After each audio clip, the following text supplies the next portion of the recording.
नमस्कार दोस्तों, study for IAS PCS with notes में आपका स्वागत है।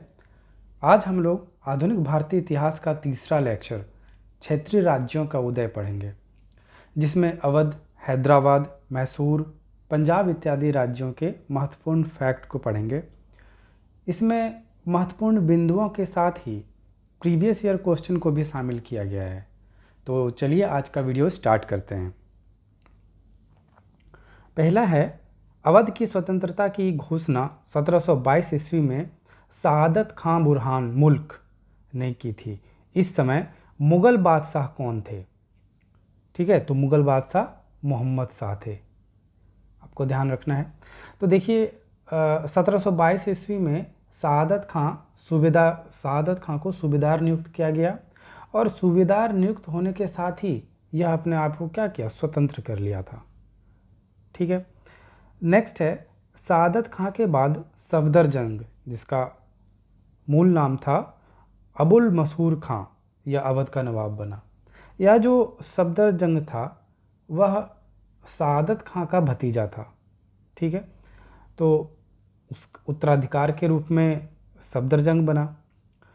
इसके समय में मुग़लों और अहमद शाह अब्दाली के मध्य 1748 ईस्वी में कौन सा युद्ध लड़ा गया था? तो यह जो है मणिपुर का युद्ध लड़ा गया था। ठीक है, आगे बढ़ते हैं। सफदरजंग के बाद शुजाउद्दौला शासक बना। ठीक है, सफदरजंग के बाद कौन बना? शुजाउद्दौला। यह जो है सफदरजंग का पुत्र था। ठीक है, इसके समय लड़े गए महत्वपूर्ण युद्ध कौन थे जिसमें इन्होंने भाग लिया था? देखिए, तो पहला है पानीपत का तृतीय युद्ध। ठीक है, पानीपत का तृतीय युद्ध कब लड़ा गया? 1761 में, यह आपको फैक्ट याद रखना है। और फिर बक्सर का युद्ध। तो देखिए कि जब पानीपत का तृतीय युद्ध हुआ था तो किसके किसके बीच में हुआ है? तो पता है, मराठा और अहमद शाह अब्दाली। ठीक है, अहमद शाह अब्दाली के बीच में हुआ। और यह कौन था? यह अफ़गान शासक था। ठीक है, अफ़गान था यह। तो शुजाउद्दौला जो है, शुजाउद्दौला ने अफ़गान आक्रमणकर्ताओं का साथ दिया, जिसका कारण यह था कि स्थानीय विरोधी जो थे शुजाउद्दौला के, उसे वह ख़त्म करना चाहता था और साथ ही वह मराठाओं को भी कमज़ोर करना चाहता था। तो स्थानीय विरोधियों को ख़त्म करने और मराठाओं को कमज़ोर करने के लिए इन्होंने अफ़गान शासकों का साथ दिया, यानी कि अहमद शाह अब्दाली के तरफ से इन्होंने भाग लिया। और बक्सर का युद्ध, देखिए आपको पता ही है 1764 ईस्वी में युद्ध हुआ ईस्ट इंडिया कंपनी के साथ ही। और अंततः क्या हुआ कि बक्सर के युद्ध में एक गुट बनाया गया जिसमें शुजाउद्दौला था एक। ठीक है, शुजाउद्दौला यही, और दूसरा था शाह आलम द्वितीय और तीसरा था मीर कासिम। इन तीनों की संयुक्त सेना के साथ अंग्रेज़ों का मुकाबला हुआ था। ठीक है, तो इसमें ये सब हार गए थे। तो यह आपको ध्यान रखना है, पानीपत का तृतीय युद्ध और बक्सर का युद्ध, इन दोनों में शुजाउद्दौला ने भाग लिया था। आगे बढ़ते हैं। सफदरजंग के दरबार में सबसे बड़े ओहदे पर किस हिंदू को आसीन किया गया था? तो यह महाराजा नवाब राय था। 1773 ईस्वी में बनारस की प्रथम संधि के मुताबिक कड़ा तथा इलाहाबाद जिले अवध के नवाब के अधीन कर दिए गए, जो पहले मुग़ल बादशाह शाह आलम द्वितीय को दिए गए थे। यह संधि अवध के किस नवाब तथा ईस्ट इंडिया कंपनी के बीच हुई थी? तो यह जो है नवाब शुजाउद्दौला और ईस्ट इंडिया कंपनी के बीच हुई थी। ठीक है, आगे बढ़ते हैं। 1775 ईस्वी में शुजाउद्दौला की मृत्यु के बाद आसफ उदौला नवाब बना, तो उसने अपनी राजधानी को कहाँ से फैजाबाद स्थानांतरित किया? तो उसने अपनी राजधानी को लखनऊ से फैजाबाद स्थानांतरित किया। 1819 ईस्वी में इस वंश के 7वें शासक शहादत खां ने कौन सी उपाधि धारण की थी? तो राजा की उपाधि धारण की थी इन्होंने। अंग्रेजों से सहायक संधि करने वाले अवध का नवाब कौन थे? तो ये सआदत खां ही थे। अवध का अंतिम नवाब कौन था जिस पर कुशासन का आरोप लगाकर 1856 में लॉर्ड डलहौजी ने अवध को ब्रिटिश साम्राज्य में मिला लिया? तो वह था वाजिद अली शाह। ठीक है, तो ये आप ध्यान रखिए, वाजिद अली शाह नाम आप याद रखिए। किसने? तो डलहौजी ने। कब? 1856 में। आगे हम लोग पढ़ते हैं और हैदराबाद के बारे में पढ़ते हैं। तो हैदराबाद में स्वतंत्र आसफजाही वंश की स्थापना चिनक्लीज खां जिसे निजामुल मुल्क भी कहा जाता है, इनका नाम निजामुल मुल्क भी है, उनके द्वारा 1724 ईस्वी में की गई थी। तो किसकी स्थापना? आसफजाही वंश की स्थापना। तो आपको यह ध्यान रखना है, मे बी डायरेक्ट पूछ दिया जाए वन लाइनर में कि आसफजाही वंश की स्थापना किनके द्वारा किया गया है, या फिर मिलान के लिए दिया जा सकता है। ठीक है, तो निजामुल मुल्क मुगल दरबार के किस पद पर नियुक्त था? तो यह दक्कन का सूबेदार था। ठीक है, आगे बढ़ते हैं। निजामुल मुल्क के पास दक्कन के 6 सूबों की सूबेदारी थी, जिसका मुख्यालय कहाँ पर था? तो इसका मुख्यालय औरंगाबाद में था। चिनक्लीज खां को आसफ जहाँ की उपाधि किसके द्वारा प्रदान की गई? तो उस समय जो मुगल बादशाह थे मोहम्मद शाह, उसके द्वारा। स्वतंत्र कर्नाटक राज्य की स्थापना सादुल्ला को माना जाता है। इसने अपनी राजधानी किसे बनाया? तो आरकाट को।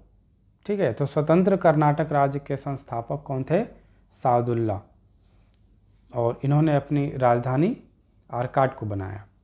ब्रिटिश गवर्नर जनरल ने कर्नाटक के नवाब और उत्तराधिकारी पर मैसूर के शासक टीपू सुल्तान के साथ गुप्त और षड्यंत्रकारी पत्राचार करने का आरोप लगाकर अधिकार कर लिया। तो इस समय गवर्नर जनरल कौन थे? तो इस समय गवर्नर जनरल लॉर्ड वेलेस्ली थे। तो आपको ध्यान रखना है। तो कर्नाटक के नवाब और उत्तराधिकारी पर मैसूर के शासक, यानी कि कर्नाटक पर जो है अधिकार किसके द्वारा किया गया? लॉर्ड वेलेस्ली के द्वारा। ठीक है, क्यों? तो भाई कहा गया था कि मैसूर के साथ जो है गुप्त और षड्यंत्रकारी पत्राचार कर रहे थे कर्नाटक के नवाब और उसके उत्तराधिकारी। नेक्स्ट है, जयपुर के राजपूत शासक सवाई राजा मिर्जा जय सिंह द्वारा आधुनिक उपकरणों से युक्त वेधशालाओं का निर्माण कराया गया। ये वेधशालाएं कहाँ स्थित हैं? तो ये 4 जगह स्थित हैं: मथुरा, उज्जैन, जयपुर और दिल्ली। जिज मोहम्मद शाही किससे संबंधित है? तो यह खगोल शास्त्र से संबंधित है, आपको ध्यान रखना है। भरतपुर के स्वतंत्र जाट राज्य की स्थापना चूड़ामल एवं अली मोहम्मद खां ने की। तो भरतपुर के स्वतंत्र जाट राज्य की स्थापना किसके द्वारा किया गया? चूड़ामल एवं अली मोहम्मद खां के द्वारा। और तो इसके बाद जाट जाति का प्लेटो, ठीक है, जाट जाति का प्लेटो किसे कहा जाता है? तो सूरजमल को कहा जाता है। आगे बढ़ते हैं और हम लोग अब मैसूर के बारे में पढ़ते हैं। अरविडु वंश के वेंकट द्वितीय के शासनकाल में ही किसने 1612 ईस्वी में मैसूर राज्य की स्थापना की? तो वाडियार ने। मैसूर पर वाडियार वंश का शासन था। इस वंश का अंतिम शासक कौन था? वाडियार वंश का अंतिम शासक चिक्का कृष्णराज द्वितीय था। चिक्का कृष्णराज द्वितीय के शासनकाल में राज्य की वास्तविक सत्ता किसके हाथ में थी? तो वास्तविक सत्ता देवराज और नंदराज के हाथों में थी। ठीक है, 1761 ईस्वी तक हैदर अली के पास मैसूर की समस्त शक्ति केंद्रित हो गई। हैदर अली ने फ्रांसीसियों के सहयोग से 1755 में एक शस्त्रागार की स्थापना की। तो यह शस्त्रागार कहाँ स्थित थी? तो यह शस्त्रागार डिंडीगुल में स्थित थी। ठीक है, कहाँ स्थित थी? डिंडीगुल में। आगे बढ़ते हैं। हैदर अली ने किस ब्राह्मण को अपना सलाहकार नियुक्त किया था? तो खांडे राव। आपको यह याद रखना है, नाम याद रखना है, खांडे राव। हैदर अली ने वेद नूर का नाम बदलकर हैदर नगर किया था। उसने अपनी राजधानी मैसूर से बदलकर कहाँ बनाई? तो उसने अपनी राजधानी मैसूर से बदलकर श्रीरंगपट्टनम कर दी। ठीक है, श्रीरंगपट्टनम। प्रथम आंग्ल मैसूर युद्ध 1767 से 69 के मध्य में हुई है। प्रथम आंग्ल मैसूर युद्ध, जिसमें हैदर अली और अंग्रेजों के मध्य हुए युद्ध की समाप्ति किस संधि द्वारा हुई? तो यह जो संधि है यह मद्रास की संधि के द्वारा हुई है। ठीक है, किस संधि के द्वारा? मद्रास की संधि। यह कब हुई है? 1769, 1769 में हुई है। और इस समय जो गवर्नर जनरल थे वो कौन थे? वो थे लॉर्ड वेरेलस्ट। आपको यह ध्यान रखना है, लॉर्ड वेरेलस्ट थे। प्रथम आंग्ल मैसूर युद्ध, और प्रथम आंग्ल मैसूर युद्ध के उपरांत ही मद्रास की संधि हुई थी। ठीक है, अब इस संधि द्वारा दोनों पक्षों ने अपने जीते हुए प्रदेश लौटा दिए। ठीक है, तो इसके बाद फिर द्वितीय आंग्ल मैसूर युद्ध होता है, और इसकी शुरुआत जो है 1780 में हैदर अली के कर्नाटक पर आक्रमण मानी जाती है, और इसका जो समय है वह 1780 से 84 के बीच है। इसी कड़ी में पोर्टो नोवो के युद्ध में अंग्रेजों ने हैदर को परास्त किया, और इस समय अंग्रेज गवर्नर जनरल कौन थे? तो उस समय governor general lord Warren Hasting थे। लॉर्ड वारेन हेस्टिंग थे। तो द्वितीय आंग्ल मैसूर युद्ध की समाप्ति मंगलोर की संधि के साथ हुई। ठीक है, और मंगलोर की संधि कब हुई यह आपको डेट याद रखना है, 1784 ईस्वी में। तो यह किसके किसके मध्य हुई? ऑब्वियस सी बात है, टीपू सुल्तान और अंग्रेज़ों के मध्य हुई। क्यों? क्योंकि देखिए कि जो द्वितीय आंग्ल मैसूर युद्ध हुआ था उसमें उनके पिता की मृत्यु हो गई थी, यानी कि हैदर अली की मृत्यु हो गई थी। तो यह जो संधि है, मैंगलोर की संधि, यह टीपू सुल्तान और अंग्रेज़ों के मध्य हुई थी। टीपू सुल्तान अपने पिता की मृत्यु के बाद 1782 ईस्वी में शासक बना। टीपू ने श्रीरंगपट्टनम में जैकोबियन क्लब की स्थापना की थी। जैकोबियन क्लब की स्थापना की थी। ठीक है, तो यह जो है किस क्रांति से प्रभावित होकर उन्होंने इस क्लब की स्थापना की थी? तो यह जो है फ्रांसीसी क्रांति से प्रभावित होकर इस क्लब की स्थापना की थी। ठीक है, आगे बढ़ते हैं हम लोग। टीपू सुल्तान के सिक्कों पर हिंदू देवी देवताओं के चित्र तथा हिंदू संवत की आकृतियां अंकित थी। उसने किसके सम्मान में मंदिरों के पुनर्जागरण हेतु धन दान दिया? तो एक जगत गुरु शंकराचार्य और श्रृंगेरी मंदिर था, उसमें उन्होंने धन दान दिया। टीपू ने अंग्रेजों के विरुद्ध समकालीन विदेशी राज्यों से सहायता प्राप्त करने के उद्देश्य से अरब, कुस्तुनतुनिया तथा वर्साय, काबुल और मॉरिशस को दूत मंडल भेजा, और टीपू द्वारा एक नौसेना बोर्ड का भी गठन किया गया। यह महत्वपूर्ण है कि नौसेना बोर्ड का भी गठन किया गया। तो यह किस वर्ष की घटना है? ठीक है, तो यह जो है नौसेना बोर्ड की गठन और दूत मंडल जो है भेजा गया अन्य देशों में, यह 1796 ईस्वी की बात है। ठीक है, 1796 ईस्वी में एक नौसेना बोर्ड का गठन किया गया था। आगे बढ़ते हैं। तृतीय आंग्ल मैसूर युद्ध का प्रारंभ जो है वह अंग्रेजों द्वारा टीपू पर क्या आरोप लगाकर प्रारंभ किया गया? तो चूँकि फ्रांसीसियों से उनके थे मेलजोल थे, तो फ्रांसीसियों से अंग्रेज़ों के विरुद्ध गुप्त समझौता किया। तो यह कहकर अंग्रेज़ों के द्वारा युद्ध प्रारंभ कर दिया गया। फिर अंग्रेज़ों एवं टीपू के मध्य 1792 में श्रीरंगपट्टनम की संधि हुई। 1792 में श्रीरंगपट्टनम की संधि हुई तृतीय आंग्ल मैसूर युद्ध के बाद। ठीक है, तो तृतीय मैसूर युद्ध की समाप्ति हुई इस संधि के साथ। और इस युद्ध में संबंधित कथन क्या कथन? तो अपने मित्रों को शक्तिशाली बनाए बिना हमने अपने शत्रु को पंगु बना दिया। यह कथन किसका है? तो यह कथन लॉर्ड कॉर्नवालिस के द्वारा दिया गया था। आगे बढ़ते हैं हम लोग। चतुर्थ आंग्ल मैसूर युद्ध। चतुर्थ आंग्ल मैसूर युद्ध के समय अंग्रेजी सेना का नेतृत्व किसके द्वारा प्रदान किया गया था? तो वेलेस्ली और स्टुअर्ट के द्वारा। 4 मई 1799, यानी कि देखिए चतुर्थ मैसूर युद्ध के दौरान ही टीपू युद्ध में लड़ते हुए मारा गया, और इसके बाद अंग्रेज़ों के द्वारा मैसूर की गद्दी पर किसे बैठाया गया? तो एक अडियार वंश के ही थे, अडियार वंश के बालक थे जिसका नाम था कृष्ण राय, उसे बैठाया गया। ठीक है, आगे बढ़ते हैं हम लोग। अब हम लोग पंजाब के बारे में पढ़ते हैं, पंजाब के महत्वपूर्ण फैक्ट को देख लेते हैं।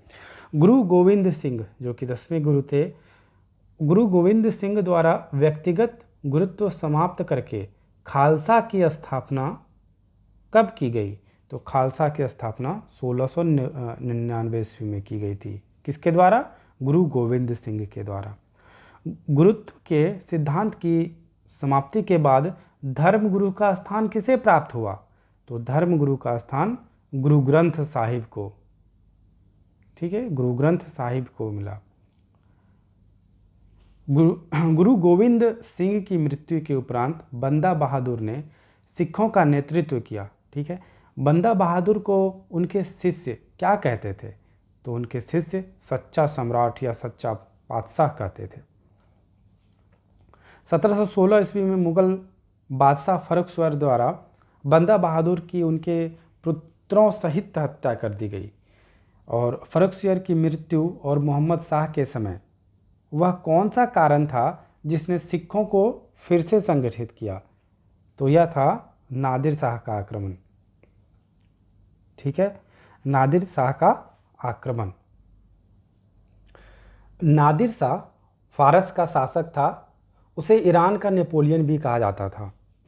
ठीक है, और उसने 1739 ईस्वी में 1739 ईस्वी में भारत पर आक्रमण किया। ठीक है, और 13 फरवरी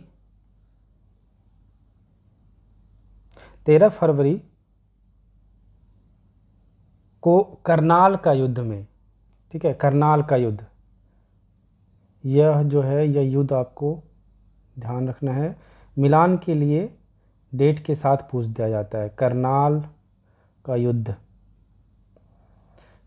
युद्ध हुआ जिसमें नादिर शाह ने मोहम्मद शाह को पराजित किया। नादिर शाह ने मोहम्मद शाह, जो कि उसमें मुग़ल बादशाह थे, ये मोहम्मद शाह मुग़ल बादशाह थे, इसको किस युद्ध में हराया गया? नादिर शाह के द्वारा करनाल का युद्ध, 13 फ़रवरी 1739 ईस्वी को। आगे बढ़ते हैं हम लोग। कपूर सिंह के नेतृत्व में सिख जत्थे दल खालसा के रूप में संगठित हुए। दल खालसा का 12 मिसलों के रूप में निर्माण किसके नेतृत्व में हुआ? तो जस्सा सिंह अहलूवालिया, इनके नेतृत्व में दल खालसा जो कि 12 मिसल के रूप में निर्माण हुआ है, यह 12 मिसल जस्सा सिंह अहलूवालिया के नेतृत्व में हुआ है। तो आपको ध्यान रखना है। प्रत्येक गांव से उपज का 1/5 भाग लेकर दल खालसा उसकी सुरक्षा का प्रबंध करता था। इसी प्रथा को क्या कहा जाता था? यह प्रथा राखी प्रथा कहलाता था। आधुनिक पंजाब के निर्माण का श्रेय किस मिसल को जाता है? तो सुकर चकिया मिसल को जाता है। सुकर चकिया मिसल के प्रमुख महासिंह के पुत्र रंजीत सिंह थे, और महासिंह की मिसल का अधिकार क्षेत्र किन नदियों के बीच था? तो रावी तथा चिनाब नदी के बीच। रंजीत सिंह को राजा की उपाधि व लाहौर की सूबेदारी किसके द्वारा प्रदान की गई? जमन शाह के द्वारा प्रदान की गई थी। अंग्रेजों तथा विरोधी सिख राज्यों के भय के कारण रंजीत सिंह ने 1809 ईस्वी में लॉर्ड मिंटो के दूत मेटकाफ से अमृतसर की संधि कर ली। तो अमृतसर की संधि कब हुई? 1809 ईस्वी में। कारण अंग्रेज तथा विरोधी सिख जो थे उनके भय से। और इस संधि द्वारा रंजीत सिंह के राज्य के सीमा विस्तार की कहाँ तक अनुमति थी? तो इनका जो राज्य था वह सतलज के पूर्वी तट पर विस्तार सीमित हो गया और उत्तर में विस्तार की छूट दी गई। पूर्वी तट पर थोड़ा सीमित हुआ और उत्तर में विस्तार का छूट दिया गया। राजा रंजीत सिंह को कोहिनूर हीरा कहाँ से मिला था? तो यह अफगान शासक शाह शुजा से प्राप्त हुआ था।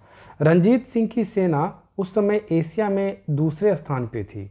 उसकी अस्थायी सेना किस नाम से जानी जाती थी? तो उसकी स्थायी सेना फौजे आइन के नाम से जानी जाती थी। रंजीत सिंह ने सिख मिसल को संगठित करने के उद्देश्य से राज्य को सरकार एक खालसा नाम दिया। सरकार एक खालसा नाम दिया। अपने द्वारा चलाए गए सिक्कों को क्या नाम दिया? ठीक है, मिसल को तो उन्हें सरकार एक खालसा नाम दिया, सिक्कों को क्या नाम दिया? तो नानक शाही सिक्के।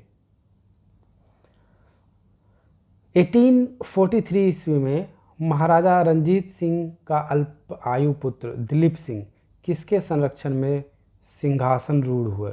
तो वह राजमाता जिंदन के नेतृत्व में। प्रथम आंग्ल सिख युद्ध की शुरुआत 1845 में हुई। कब? 1845 में हुई। इस युद्ध में अंग्रेजी सेना का नेतृत्व किसके पास था? तो यह सर ह्यूज गफ के पास था नेतृत्व। और उस समय गवर्नर जनरल कौन थे?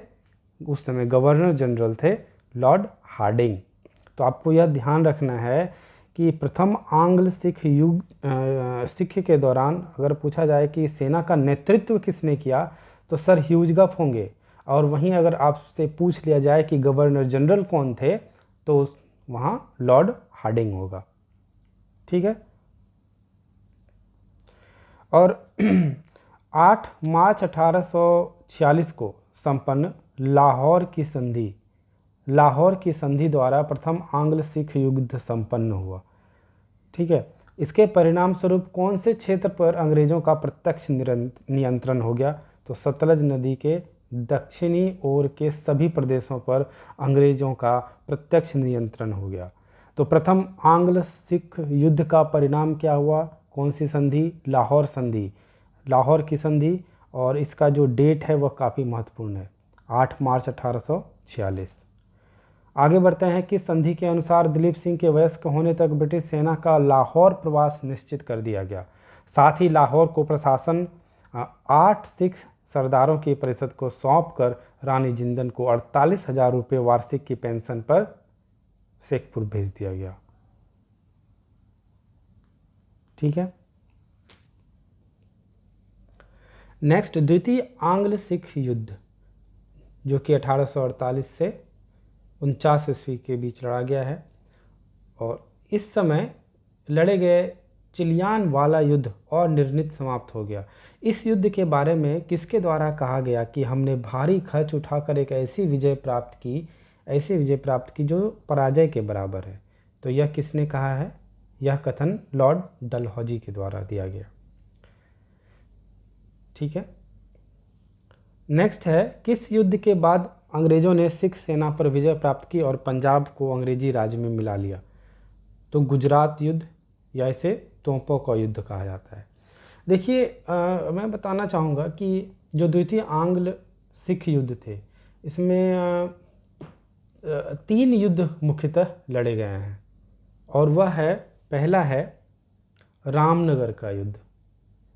यह आपको ध्यान रखना है, रामनगर का युद्ध। और यह जो है 22 नवंबर 1848 ईस्वी को। और इसके नेतृत्वकर्ता कौन थे? अंग्रेज की तरफ से गफ थे, लॉर्ड गफ। और सिख की तरफ से शेर सिंह थे। फिर इसके बाद चिलैया वाला युद्ध हुआ।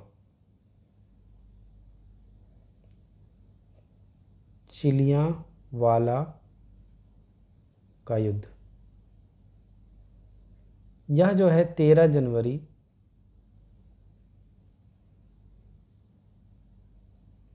1848 1949 ईस्वी को हुआ और नेतृत्वकर्ता वही रहे जो रामनगर के थे। और फिर तीसरा युद्ध होता है गुजरात का युद्ध। गुजरात का युद्ध जो कि 13 फरवरी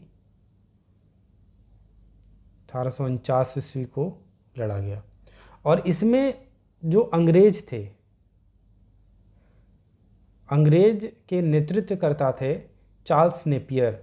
यह आपको ध्यान रखना है, चार्ल्स नेपियर। चार्ल्स नेपियर थे और इसे ही गुजरात के युद्ध को ही तोपों के युद्ध के नाम से जाना जाता है। और इसके बाद जो है लॉर्ड डलहौजी ने चार्ल्स नेपियर के नेतृत्व में हेनरी लॉरेंस एवं जो एलन वेरो थे, उनके इच्छा के विपरीत पंजाब राज्य को अंग्रेजी राज्य में मिला लिया, पंजाब को अंग्रेजी राज्य में मिला लिया। ठीक है, तो आगे बढ़ते हैं हम लोग। 1809 में किस संधि ने आंग्ल सिख संबंधों को एक पीढ़ी के लिए स्थिर कर दिया तथा रंजीत सिंह के साथ मोटे तौर पर सतलज नदी की रेखा के साथ साथ सीमा निर्धारित कर दी? तो वह था अमृतसर की संधि। किस गवर्नर जनरल के काल में पंजाब को ब्रिटिश साम्राज्य में मिलाया गया? तो लॉर्ड डलहौजी। ठीक है, लॉर्ड डलहौजी आपको ध्यान रखना है।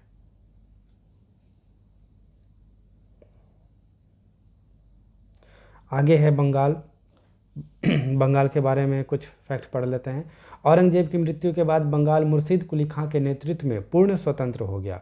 इसने अपनी राजधानी ढाका से बदलकर कहाँ बनाई? तो ढाका से बदलकर मुर्शिदाबाद। मुर्शीद कुली खां धर्म परिवर्तन के बाद मुसलमान बने। वह इससे पहले क्या थे?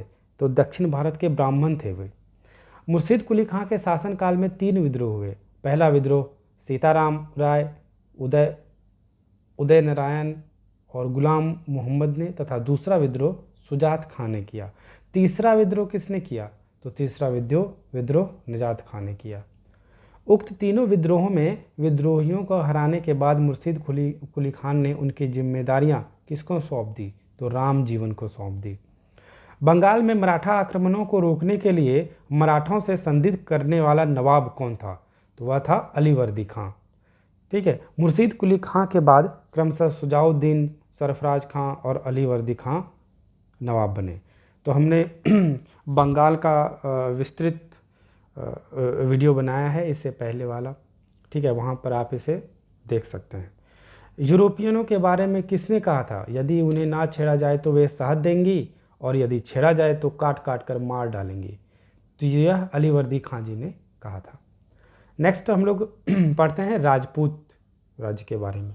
18वीं सदी का सर्वश्रेष्ठ राजपूत शासक आमेर के सवाई जयसिंह थे।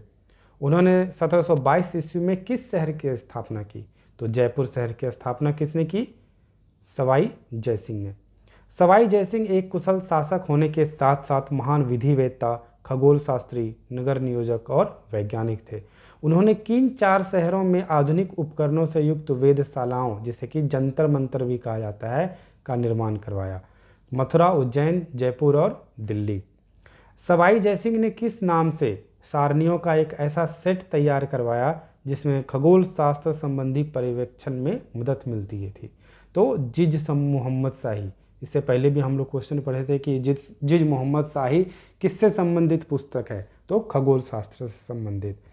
सवाई जयसिंह ने यूक्लिड की रेखा गणित के तत्व और नेपियर की रचना त्रिकोणमिति का किस भाषा में अनुवाद कराया? तो संस्कृत भाषा में इन्होंने अनुवाद कराया। तो ये था हम लोगों ने क्षेत्रीय राज्य का उदय देखा। अगर वीडियो अच्छा लगे तो चैनल को सब्सक्राइब जरूर करें, लाइक करें। तो मिलते हैं नेक्स्ट लेक्चर में। Thank you very much.